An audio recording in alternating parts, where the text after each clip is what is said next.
Well, welcome to the channel. We have just crossed the Scottish border and we are on our way to Kielder. I'm going to find a campsite around Kielder Forest. This is a really nice little pub. Get a nice drink because it's the Border Hotel.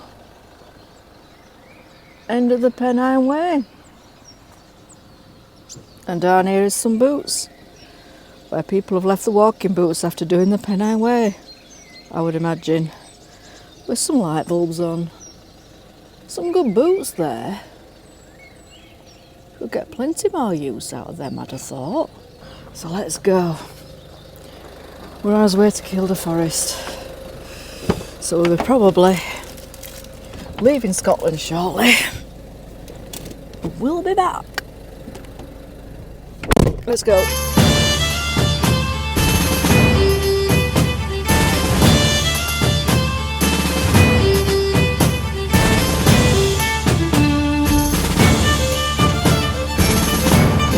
He's just having a discussion with somebody who's a bit official. Yeah, he showed pictures of the road partially washed out. Ooh. Are we allowed to go down there or not? No, it's washed out actually. Washed out with what? Well, the road's washed away. He showed me pictures. Really? Yeah. I said, well, you got through. Yeah, it went just. But it is. You can see that it's collapsed. So. All right. Yeah, it's definitely the case that it's now. Well, both he and that nice lady with the little puppy. Yeah. Advised us to go the north way because I was going to go the south way, but they said it's a nicer drive this way. So. You were going to risk it. What? Go through? You were going to risk it. I was contemplating. To find that there'd been no road left. It looked, well, I think it's more of a health and safety thing because he got through with his vehicle. Right. So and he's taken a photo of it, but it's partially washed away. He got through. Right. Because I said, well, you got through. You went just. Well, the thing is, you need to think about bottom at calf at diesel litre. That might get ripped off. Well, no, it's not. No. As long as you can get through, and that you could get through, but you might go through, and then the road collapses on you as you go through, because because it might have eroded a bit more with the, because a lot of rain. Well, let's continue the journey Come on, then. Let's go. Come on.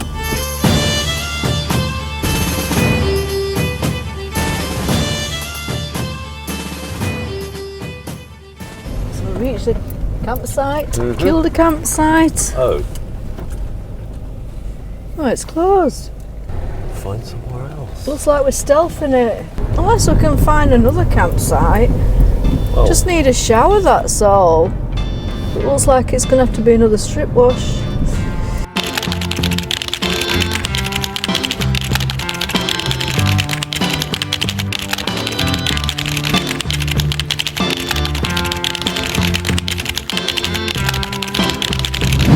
Well, good morning, everyone. Last night we found this nice campsite, the Bow Rig campsite. I think that's what it's called. But it's right on a farm and there's some sheep over in the distance. There were some sheep right next to us when we were sleeping there last night. But I'm just going to show you around a little bit. He's just taking the rubbish. I don't think this bit's open due to the season, but there were some chickens sat here last night. There's plenty of chickens on here. Oh, there's some ducks.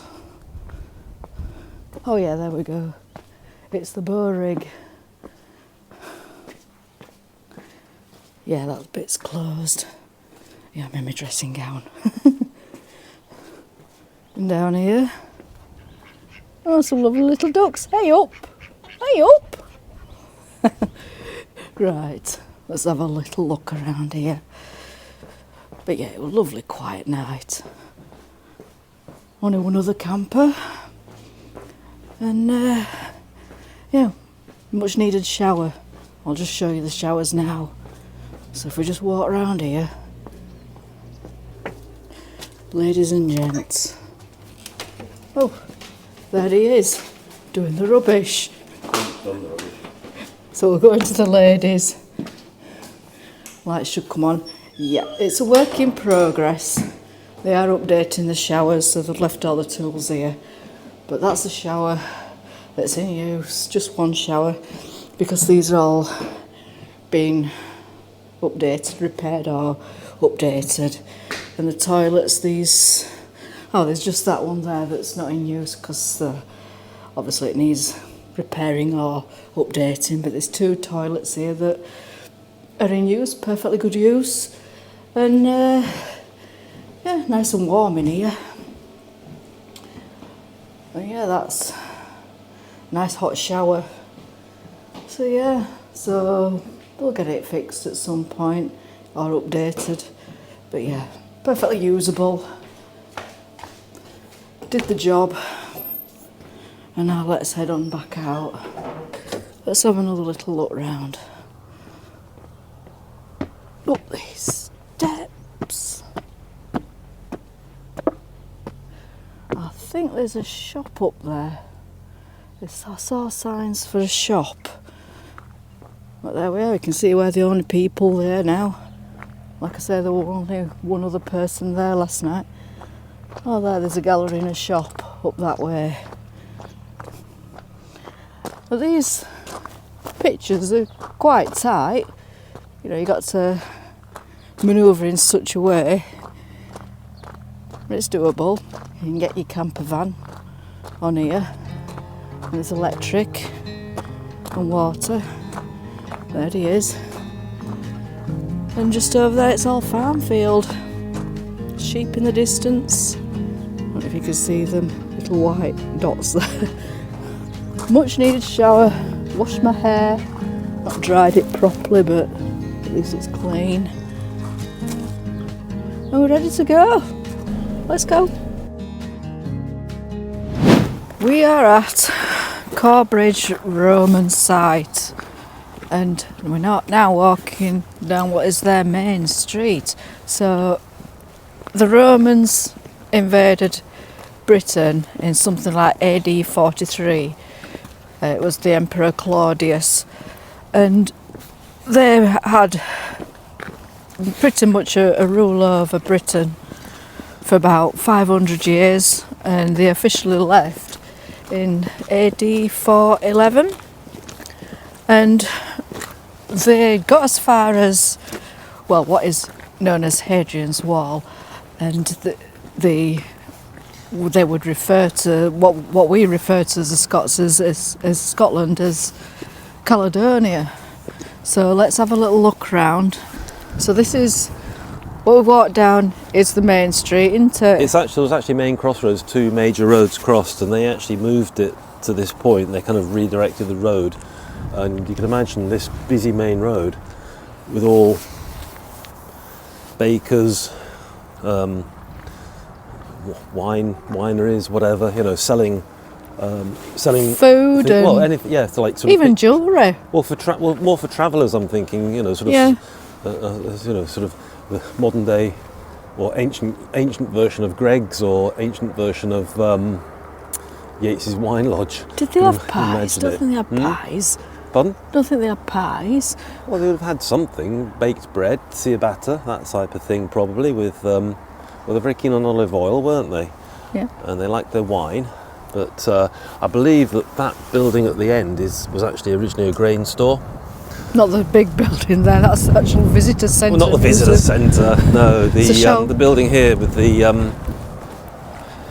these ruins. columns at the end, and then that. Although what you also have to remember. Let's have a walk down. Well, I was going to point out there's also something there for storage of presumably water, like a tank. What you've also got to remember is things did change over the centuries as the town ebbed and flowed in terms of popularity, and it did end up pretty well a garrison town. The locals were actually integrated into the economy, and they would actually be selling goods, they did manufacture, trading and such like, farming, whatever. Yeah. And if we look across here at this store, which I believe to be a grain store, if you notice underneath there's if you like, channels underneath the floor. That would have been for underfloor heating to keep the grain dry.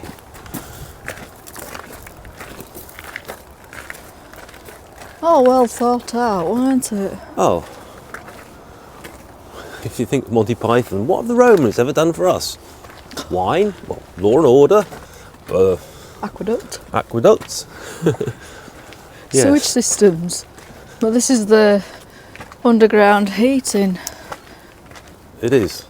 Because I And believe, like I say, I believe this was a grain store, which means that they wanted to keep the grain dry. You can see it quite well over there, can't you? Yeah. And that'll be the floor. But this is pretty well the northernmost part of the Roman Empire, and they never managed to subjugate Scotland. They would have also had a bathhouse, and they would have also they were very keen on hygiene, weren't they? Yeah. And sewage systems and such like. In fact, I don't think things as good as that were recreated in England until probably 18th century.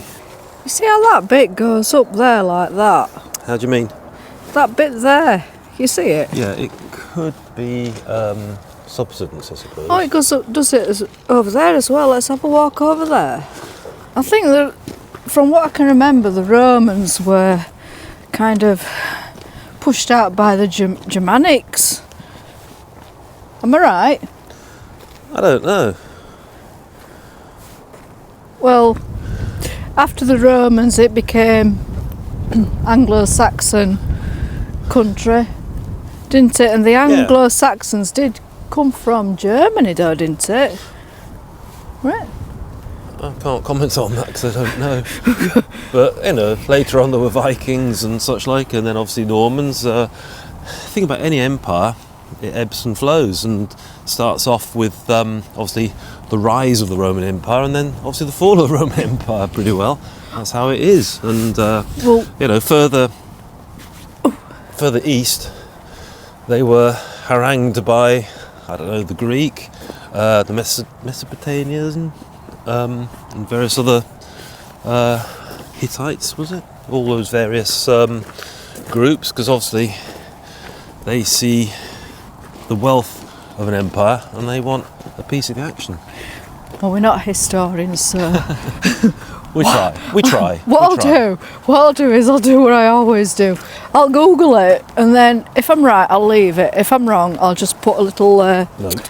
note up here somewhere. just a note. You can see the individual rooms and things. I'm not sure what this would be, this part here. Could be some houses, you know, private homes. And this here is the main high street. If you look at the size of this structure here, they think it was actually a huge courtyard building, and they think it was for storing supplies for military campaigns, and they think it was probably the largest in Roman Britain. Huge investment pouring into the local economy, but for some reason it was never finished, and they mused that perhaps money ran out or a change in policy. Maybe they decided to head further north, but it then was repurposed and had like markets and shops round, which is probably these buildings here, into the structure. Maybe it were no longer a strategic position. Well, things change, don't they? Yeah. Things change. Just watch where you walk, don't fall down that. Well, that would spoil your day, wouldn't it? Certainly would. Of course, there are other forts. There's House's Fort, which is also pretty stunning, actually on the Hadrian's Wall. There's various other... Vandalanium? Is that it? Vindelander. Vindelander, that's I it. always call it Vindaloo, don't I? Because I never remember what it's called, so I go Vindaloo, but it is Vindelander. But that isn't English heritage. But there's that and another, I think, museum that we visited, and they were well worth visiting together, one then the other, and you get like a dual ticket, which works out good value, didn't it? It wasn't just built and that was it. It was just altered, changed, added to, moved, you know. And after the Roman Empire finally collapsed, apparently, and Anglican burials started taking place in the centre, because the Romans didn't allow burials within the town. Equally, probably part of their regime for hygiene. This is just the Roman part. Obviously, there would have been, I would imagine, extensive settlements beyond their city walls, and the local population would live nearby so as they could trade and manufacture things that the Romans wanted. It was good for the local economy, and also you'd build a structure to live in close to the Roman town for some form of protection from the law and order, as it were. You've got those two main roads we talked about, which crisscrossed here, which was great for trade, but also if you glance just down there, there's the North Tees, the River North Tees. And this would have been a crossing point, a pinch point, which would be very useful for controlling trade as it headed north or south. I'll go down, shall I? Yeah, you can go down into the vault, see if you can find a few Roman coins, because that's... Oh, this is where they kept money? I believe that this is where... I believe this is where the wages for the Steps Roman are narrow. soldiers were kept. They must have had little feet back then. So they keep money. Have a look, so you can find some. Nope, no money in here. But it's nice and sheltered. Oh, it says something here. It says, you found me travelling goblin. What? Oh, what's this then? Found something. Pass. What have you got there? Oh. What is it? Let's have a look. Pass. Come to me. I'll show you. I don't know if this is any use to anyone, but clearly he wants to be found, and we've found him. Travelling goblin. I don't know if that's meant to be there. Oh, is it Roman? Oh, let's have a look. What is it? Yeah, look. Oh, you found me a travelling Scots goblin. It's what's that? That's Instagram, isn't it? Yeah. Yeah. Well, they've just stuck it in loosely. I think it's some sort of treasure hunt that somebody's conducting. Bit like geocache. Whatever that is, yeah. I know what geocache is. Hey, look what I found. What? Look. Must be a Roman What's coin. that? Oh, wow. Must be a Roman coin. Oh, James. Right, let's go back up these narrow steps. Must have had little feet back then. It's, look how narrow they are. Look, that's the size of my foot. This can't be subsidence. No. It must have been built like that. It's no cracks in any of those stones. I'd say they've been shaped to form that. I mean, I wonder why it was like that. Well, you can ask the lady at the entrance. She may know. Could do. Know. Because it is definitely got a wave. And if they needed it to be flat, they could have easily excavated that section or built up the parts around it. Because it's all like it across here, isn't it? I wonder. We'll ask on the way out. Right, so we're just driving along the road now of where Hadrian's Wall is. Roughly that way. But we're going to go and find a lovely park up for tonight. And along the way, probably go past Gretna Green. Shall we get married again? Who knows? So why have you brought me here then, James? Oh, to get married, you, of course. Again? Gretna Green. would you though? Would you though? We'll just go I don't want to answer that. We'll just go through to the part where it all happens, show you the outside of the blacksmith shop. We've got a few photos from last March when we were here, where we can show you the internals, but to be honest, we're not going to go in again, pay again to just do a quick video in there. This is a museum, isn't it? Well, you can actually see the anvil. You can see the original anvil, which we've got a photo of. I don't know, 1700s or something. The laws were different between England and Scotland, and you could actually get married at the age of 16 without parental consent. So people ended up eloping, running away to Gretna.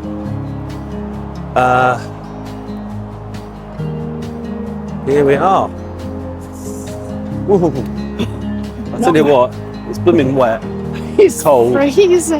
So this is the original. We'll go around the front. I think that's the angle. This is the original. This is the original building. Well, that looks newer. That's actually like a gift shop bit and where you pay. And this bit's the original blacksmith shop. Cool.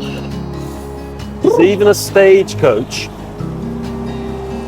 which was used for people to jump on and run away to Scotland. So if you just quickly show a view of the front, that's it really. Okay. And we'll show you some photos of various anvils. There's the original anvil. There's a couple of others. There's even a gay pride, like a rainbow anvil, which I think is quite sweet. It's cool, isn't it? Yeah, it's sweet. So very nice. That's it really. Whistle stop tour, toilet stop. Well, we're on this channel. Last time we were here. Where's she gone? I'm here. They were a bagpiper, weren't they, playing? Well, we'll show really nice. we'll show a quick shot of that.